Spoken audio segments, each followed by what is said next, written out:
on a une fleur qui est plus si blanche, on voit bien qu'elle est brûlée, hein.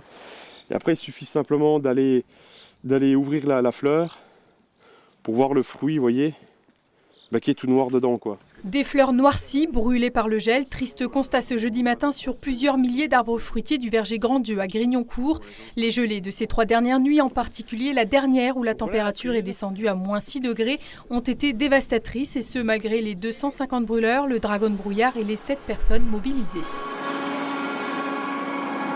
Aujourd'hui, on commence à constater de lourds dégâts. Sur la partie cerise, poire, essentiellement, ce qui était vraiment stade floraison. Mais là, le constat est vraiment amer, hein. En cerise, on constate 100% de perte, hein. On ne trouve pas une cerise qui n'est pas gelée. Et poire, j'étais encore confiant hier, et là, tout doucement, en ouvrant un petit peu les fleurs, on voit bien que la perte n'est pas loin des 100% aussi, quoi. Donc ça, c'est une parcelle de poire qui était très très prometteuse. De là, Rossuite, c'est une nouvelle variété qui était vraiment sympa. Et malheureusement, ces arbres, ils ont 5 ans et on n'a fait aucune production dessus. Un nouveau coup dur, car en 2021, déjà, la production avait été fortement touchée. Un tiers de la récolte habituelle, tous fruits confondus, avait pu être sauvé.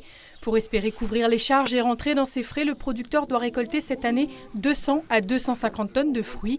Autre ombre au tableau, les fraisiers, pourtant sous serre et bâchés, ont eux aussi gelé. La récolte des premières fraises va être retardée, avec des pertes estimées à 30 à 50%.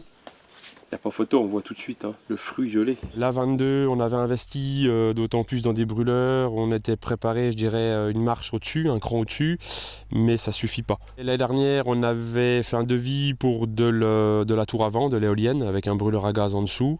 Aujourd'hui, c'est des machines qui ne peuvent pas être livrées avant 2 ou 3 ans. Aujourd'hui, on se pencherait peut-être vers de l'aspersion sous frondaison. En fait, on arrose les arbres juste avant le zéro. Et on crée en fait le phénomène de l'igloo, on crée la glace sur la fleur pour la protéger. Le problème, c'est des choses qui ne se font pas du tout sur nos secteurs, liées à des sols beaucoup trop argileux. Les difficultés s'accumulent pour les producteurs qui cherchent des alternatives et s'interrogent sur l'avenir de la profession. On se pose de grosses questions, c'est même au niveau national, hein, parce que toute la France est quand même touchée, ça va faire 3 ans. Donc ce qu'il faut redévelopper, des variétés avec des floraisons peut-être beaucoup plus tardives. Disons que c'est des questions que je me pose, mais c'est des choses qui vont mettre peut-être 15-20 ans à se mettre en place. Pour pallier ces difficultés, les agriculteurs qui ont subi une perte de récolte pourront être indemnisés au titre des calamités agricoles. Les dossiers de l'épisode 2021 sont en cours d'étude. Le producteur espère que le montant alloué couvrira 50% de la perte réelle. À Grignoncourt, les pommiers, qui représentent la plus importante production du verger, ne sont pour l'heure pas impactés. La floraison est attendue d'ici 3 semaines environ.